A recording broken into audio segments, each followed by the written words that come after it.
ঈদ মোবারক বন্ধুরা, কেমন আছেন? আজকের ব্লগটি আমি করেছি ঈশ্বরদীর কেন্দ্রীয় ঈদগাতে। হ্যাঁ বন্ধুরা, দেখতে পাচ্ছ ঈদের আনন্দ এই ঈদগাতে যেন ছড়িয়ে পড়েছে। ঈদ মানে শান্তি। এই ঈদগাতে আসলে মনের মধ্যে শান্তির একটা বাতাস বইতে থাকে। এই ঈদগাতে ঈদের আনন্দ এই ঈদগাতে সবার মাঝে ছড়িয়ে পড়ে। কুলাকুলি থেকে শুরু করে মুরব্বি ছোটজন সবার সাথে একটা ঈদের আনন্দ ভাগাভাগি করে নেওয়া হয়।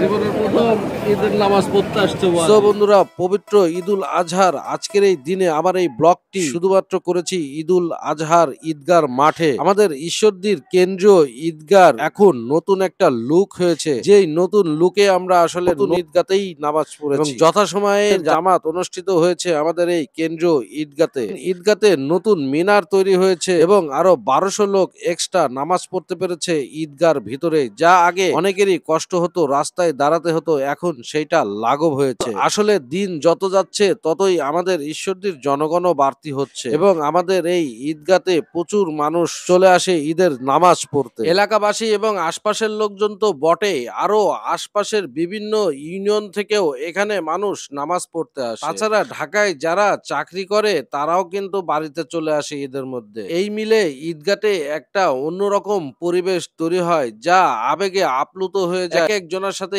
অনেকদিন পরে পরে দেখা হয়। এই ঈদগাহটা আসলে সমাজের মূল কেন্দ্রস্থল, যেখানে বছরে একবার হলেও একজনের সঙ্গে আরেকজনের দেখা হয়। আর হ্যাঁ বন্ধুরা, এটাই হলো ইসলামের একটা সিস্টেম। সারা বছর পরে হলেও একজন আরেকজনের সঙ্গে দেখা করতে পারে অন্তত এই ঈদগাতে এসে।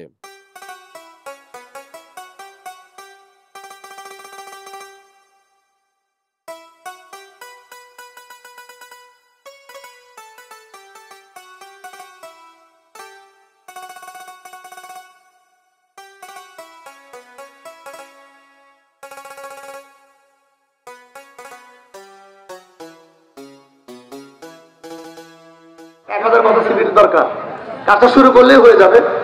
এটা বলা শুরু করেন দয়া করে।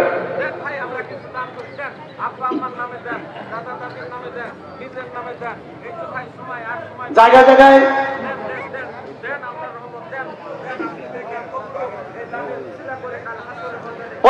ওই যে ওইদিকে কাতারের ভিতরে কিন্তু লোক যায় না, একটু দয়া করে যদি প্রত্যেকটা কাতারে ঢোক দেন।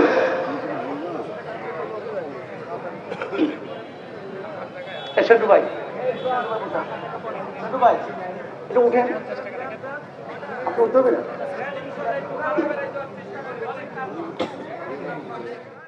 দেখুন কিভাবে ঈদের কুলাকুলি চলছে, ঈদের আনন্দ চলছে।